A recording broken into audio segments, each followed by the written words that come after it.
Ya estamos de vuelta en Conexión Tele 13, son las 6 de la tarde y 36 minutos y estamos, como les prometimos, conversando. Vamos a conversar con Diego Ibáñez, diputado y presidente hasta la fecha del Frente Amplio. ¿Qué tal, diputado?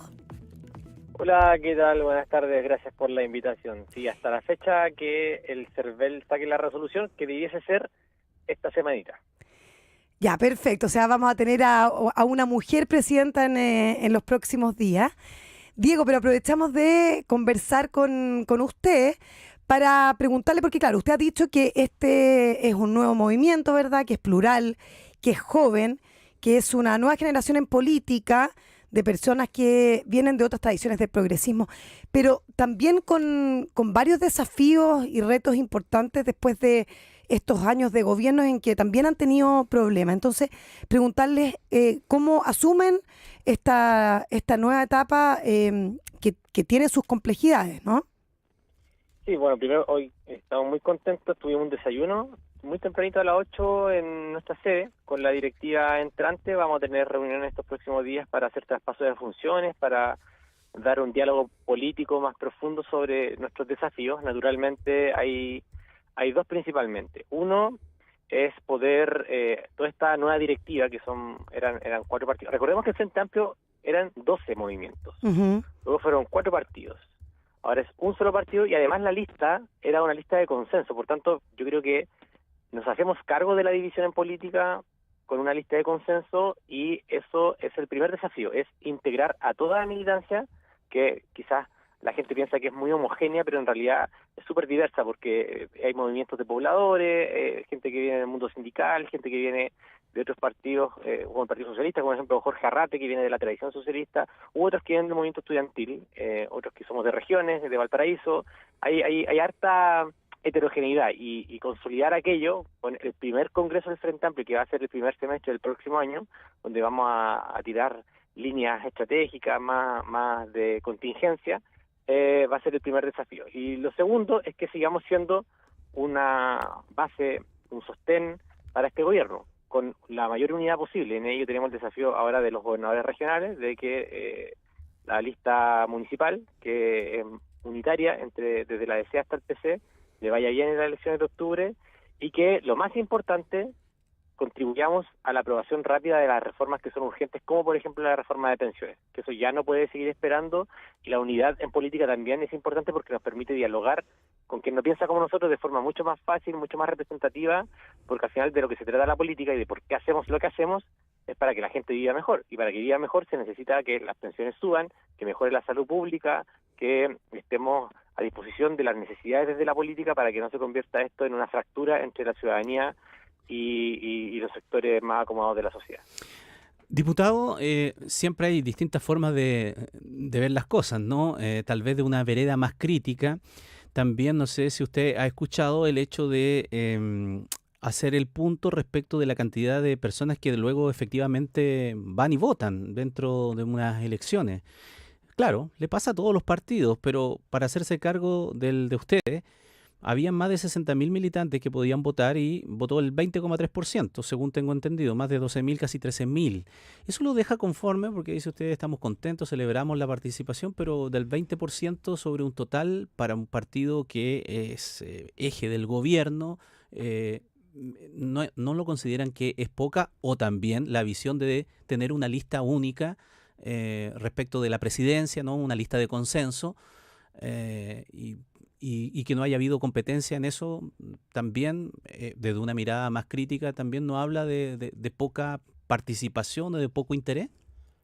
Sí, qué bueno que le preguntas, porque somos un movimiento que se legaliza de forma muy atípica, distinto a otros partidos políticos. Nosotros, para poder presentar a la ex candidata Beatriz Sánchez, necesitábamos juntar firmas. RD necesitaba juntar firmas, que la ley impone cerca de 30.000.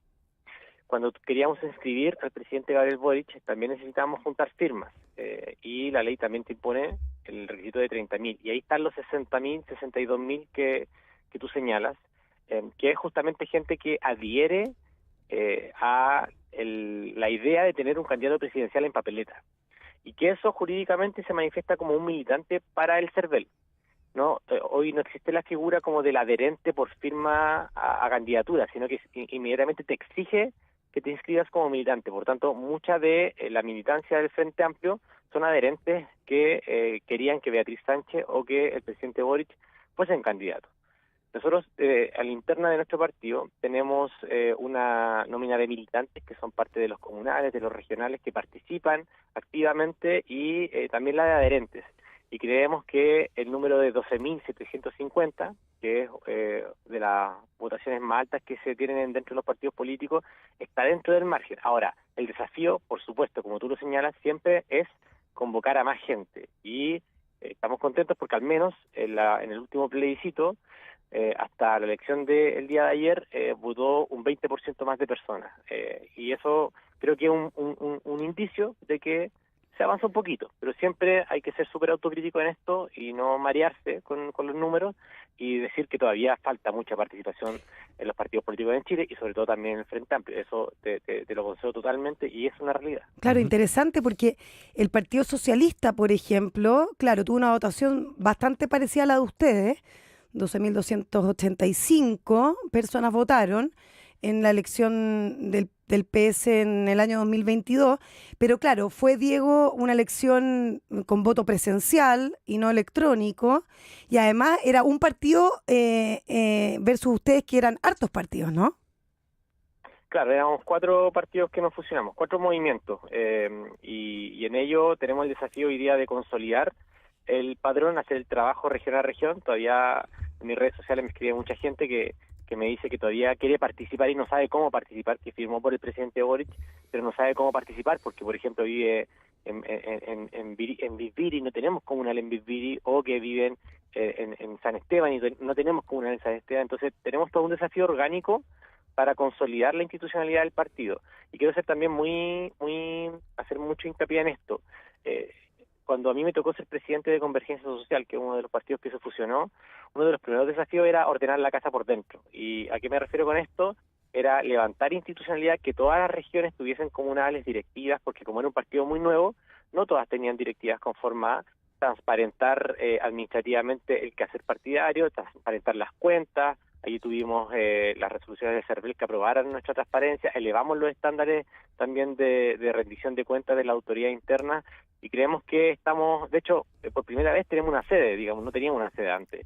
Y eso también se lo entregamos hoy día a la directiva que hoy será a cargo y esperemos que lo tomen con la mayor de las responsabilidades. Para nosotros, crear un partido no es solamente apostar a cargos o a elecciones, para nosotros es la vida de una comunidad que quiere transformar Chile, que sueña con un Chile distinto, que muchos vienen de movilizaciones sociales y finalmente es una comunidad de gente que lucha por un Chile más justo, que viene de muchas procedencias distintas y eso requiere una institucionalidad muy sui generis y muy atípica que no, porque si no hubiésemos ido a otros partidos, digamos, tradicionales, pero no encontramos en esos partidos tradicionales la forma de organizarnos que a nosotros nos gusta.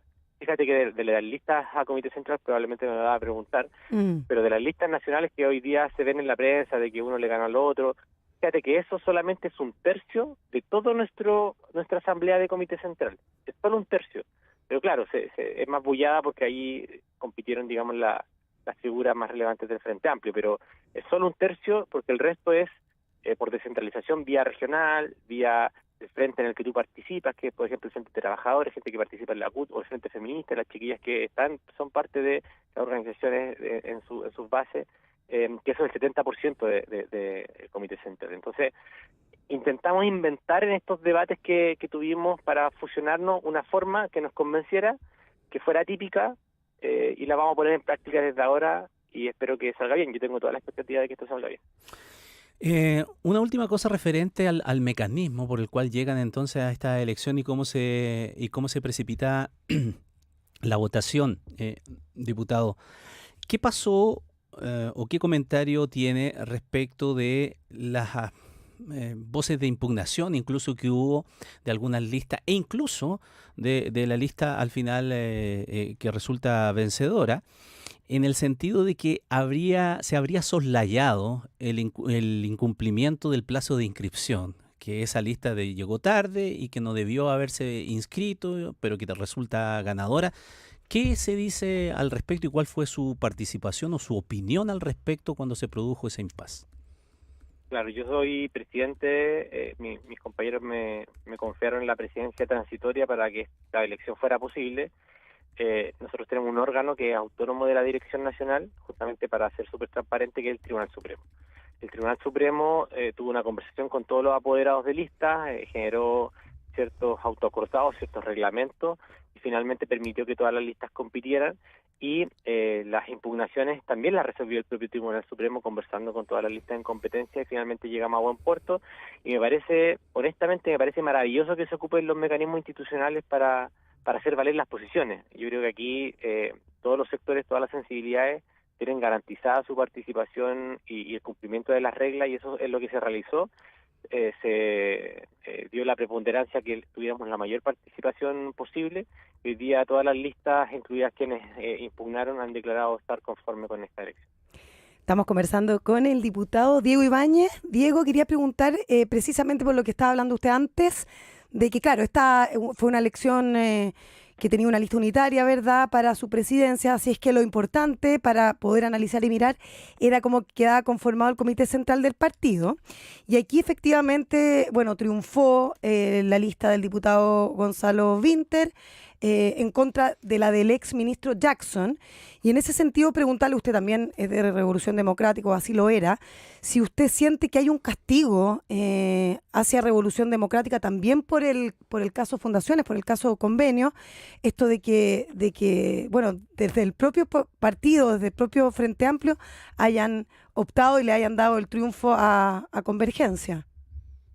Mire, yo quiero ser súper justo con esto, porque finalmente el ex ministro Jackson gana en la mediación con quien la había calumniado, le había imputado que era parte de una banda, que le gana porque no hay ninguna prueba al respecto, nadie ha presentado ninguna antecedente al respecto, y yo creo que este juicio, esta querella que él colocó por calumnias, va a llegar a buen puerto. O sea, desde ese punto de vista, nosotros tenemos un tremendo cariño por el ex ministro Jackson, y es más, su votación interna es superior a la votación que tuvo en las últimas 2 elecciones de Revolución Democrática. Entonces también uno podría analizarlo desde el punto de vista de que se aumentó la participación de ex Revolución Democrática en la lista de el ex ministro Jackson. Ahora, aquí la gente participa en las bases, eligen a quien mejor le parezca, y eso, más que hacer juicios sobre aquello, yo solo mencionar que aquí se garantiza la pluralidad y ninguno tiene el 50+1, nadie se puede llevar la pelota a la casa en este comité central,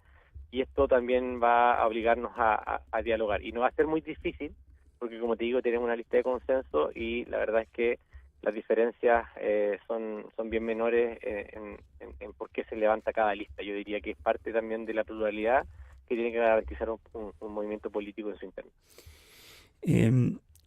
Diputado, ¿qué comentario le merece a usted en particular, y bueno, en su calidad de presidente provisorio del Frente Amplio, como se señala, hasta que asuman propiedad Constanza Martínez, toda la discusión que se ha dado respecto de el veto presidencial en la tramitación de esta ley de los 2 días de votación y el voto extranjero? Se lo pregunto porque el otro día aquí conversando en la radio, en nuestro programa en la mañana, en Doble Clic, con el Servicio Jesuita Migrantes, por lo tanto, se mostraban muy extrañados de que fuerzas progresistas, en definitiva, más allá de los argumentos que se entregan, lo que provocan con una discusión de esta naturaleza sea limitar derechos que se venían adquiriendo y que eran muy innovadores, muy progresistas para los tiempos en que se desarrolló la posibilidad de que un extranjero avecindado 5 años en nuestro país pueda votar.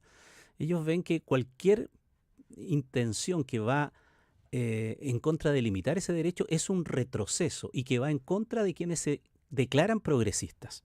Ustedes son progresistas y por lo tanto, ¿cómo asisten a ese debate?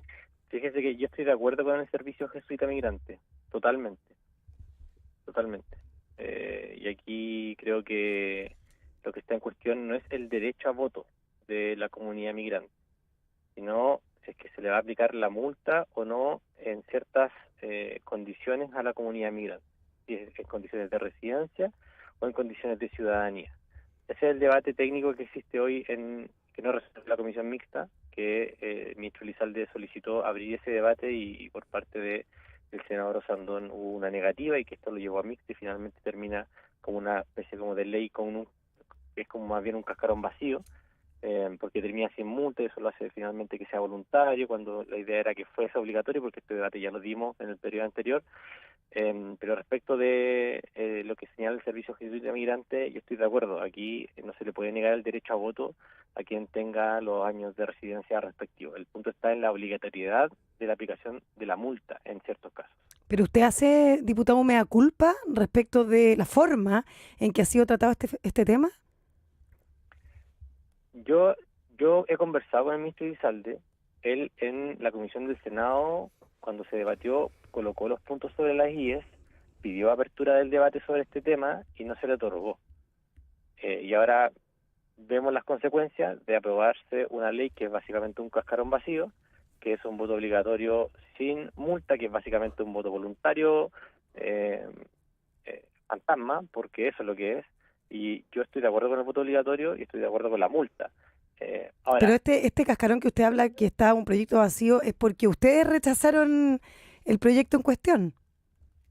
producto de las indicaciones de la derecha que justamente alteraban estos principios. Porque ¿Cómo? Pero esto no fue una indicación de la derecha.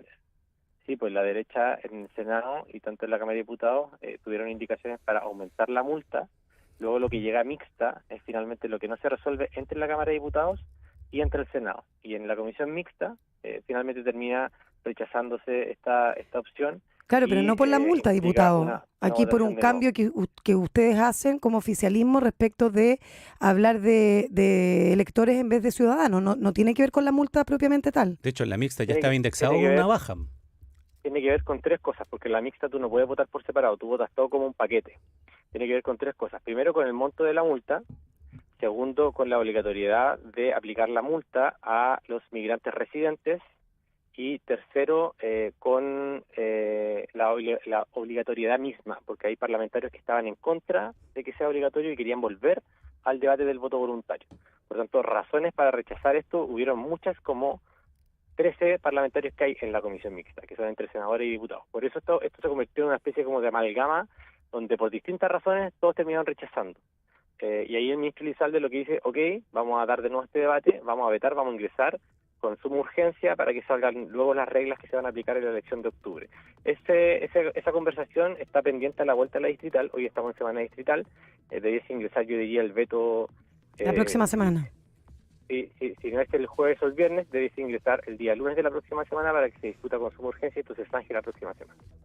Claro, solo para cerrar, diputado, porque usted, partiendo de esta entrevista, dice que le parece muy importante este nuevo Frente Unido para apoyar al gobierno precisamente en las iniciativas tan importantes como la reforma previsional, pero precisamente todo este entuerto respecto de la votación de 2 días con multa, sin multa, deja a la oposición presionando para que esta conversación no se dé tan rápidamente, que es una de las prioridades para las personas. Entonces ahí, por eso le pregunto si hay alguna especie de autocrítica. Yo diría que aquí hay que ordenarse mejor. Esa sería mi sugerencia. Pero también, y aquí hay quienes quieren volver al debate sobre el voto obligatorio y voluntario, quiero ser muy enfático porque y esto ya es una conversación un poco más profunda, saliéndome quizás de lo particular de su pregunta, pero la gente no se va a convencer de ir a votar o de participar en política por el hecho de tener una multa de 130.000 pesos. Eso es un hecho. Para que la gente se involucre en política es porque la democracia le resulta útil para resolver sus problemas cotidianos.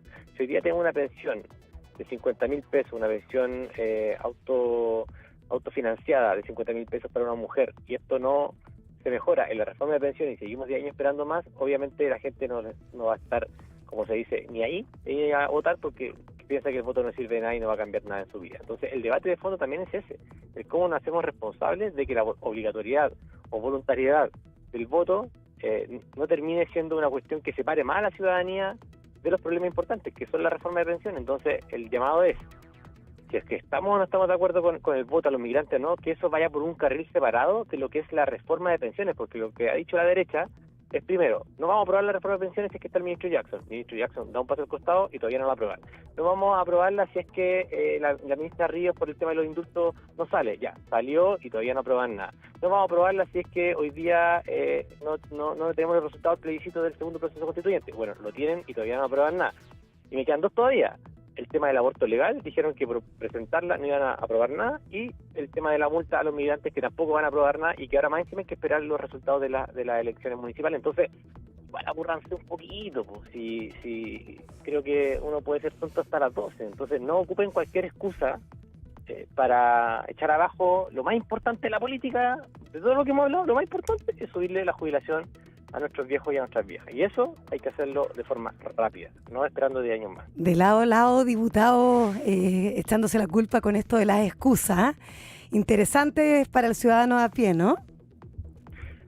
Yo creo que finalmente estos debates sobre formas y sobre temas electorales, yo honestamente creo que poco le interesan a la ciudadanía. Yo cada vez que voy a visitar una junta de vecinos, o voy a Petorca, que es mi distrito, me dicen, ya, pues, diputado, ¿cuándo van a subir las pensiones? ¿Cuánto más tengo que esperar? Creo que es el debate que realmente importa. No digo que esto no sea interesante de conversar, pero creo que hay tantas opiniones como parlamentarios existen en la Cámara de Diputados, 155. Pero para el otro tema, que es el que la gente está esperando que resolvamos rápido, pucha, llevamos de años esperando. Entonces yo creo que ahí todos tienen que hacerse la autocrítica para que esto salga lo más rápido posible. Bien, diputado Diego Ibáñez, muchas gracias por estos minutos de conversación con nosotros aquí en la radio. Buenas tardes.